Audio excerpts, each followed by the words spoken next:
Has he? I did not mean to denigrate former President Dr. Kwame Nkrumah or any other president. My statement last Tuesday, 9th of July in Kumasi on the performance of President Akufo-Addo has elicited varied reactions. The statement reflects my personal opinion about President Akufo-Addo's impact relative to other presidents we have had. I wish to emphasize that I never meant to disrespect our former President Dr. Kwame Nkrumah or any of our former heads of state, including my own granduncle and mentor, Mr. John Agyapong Kufuor. I note the concerns raised after my statement. I apologize sincerely and regret any discomfort caused. Thank you, Dr. Matthew Opoku Prempeh, running mate to the NPP presidential candidate, July 12, 2024. Yeah, I think it's a step in the right direction, and I must commend the running mate for this statement, because obviously the statement gave a perception that he was denigrating the first president, and he has to clarify that that wasn't his intention, that his opinion was that in terms of impact, President Akufo-Addo has had the most impact as a president of Ghana. Now that includes every president up to today, because he didn't single anybody out. And to reinforce his statement that he wasn't denigrating Nkrumah, we should remember, and I think he mentioned it in the statement, that his grand uncle is included. President Kufuor is his grand uncle, and indeed he lived with him at airport when Kufuor was president. So he couldn't have been. I didn't know that when he was saying what he said. No, in his opinion, Akufo-Addo's impact surpasses every other president. That's his opinion. His opinion you may not share, but there's no problem with him having that opinion. That President Mahama has said that in his opinion he brought free SHS.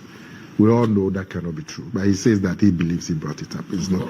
So that's his opinion. The part where he brought in Nkrumah and so on has been interpreted as denigrating Nkrumah. Yes. Has been interpreted? Yes. Was that not what it was? Okay. So the part that he brought in Nkrumah, he's told you that that's not his intention. But so it appeared like that, and that's why he's issued a statement. So it is good that he's come out to clarify that that wasn't his intention.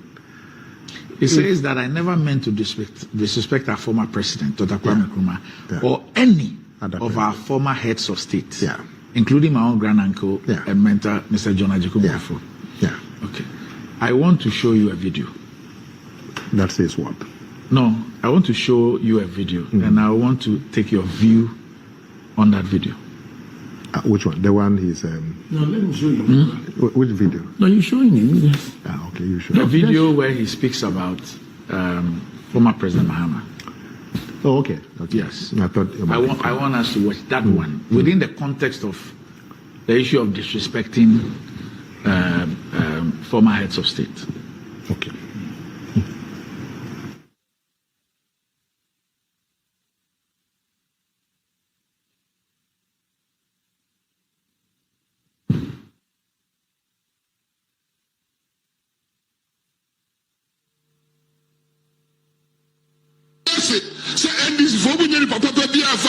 Mama. It be massive no judge your mama. Every say and this for when papa be a farm master your mama. It be massive no judge your mama. Every say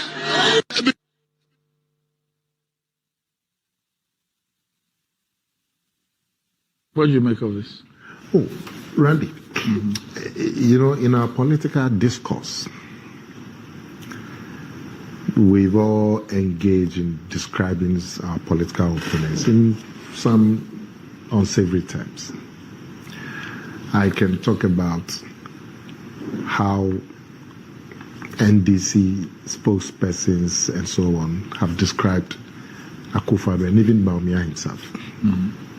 You know, and many times we try to say that, look, the discussion should be sanitized, should be devoid of insults.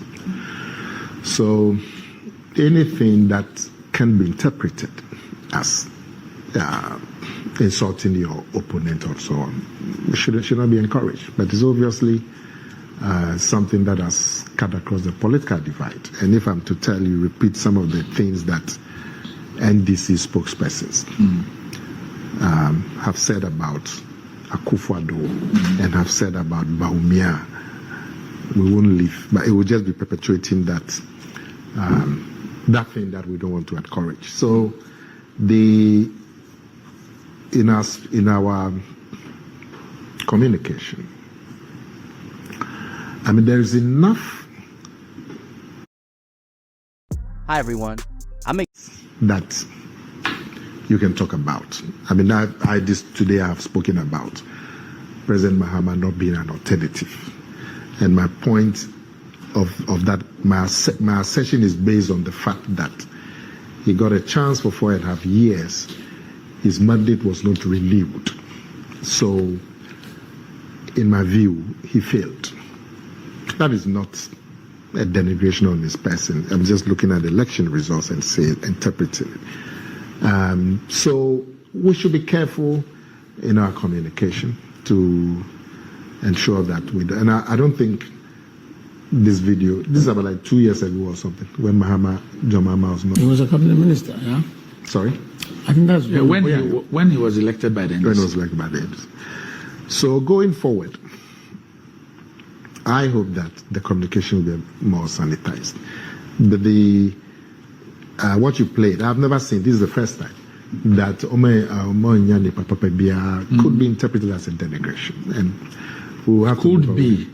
Yeah. Or is. No, well, okay, it's a denigration, and so we all should move. I like we should, because there are enough objective facts that are there. I mean, we're talking about somebody can use debt and management and decide that you have been incompetent. That's a fair interpretation, looking at their set of facts.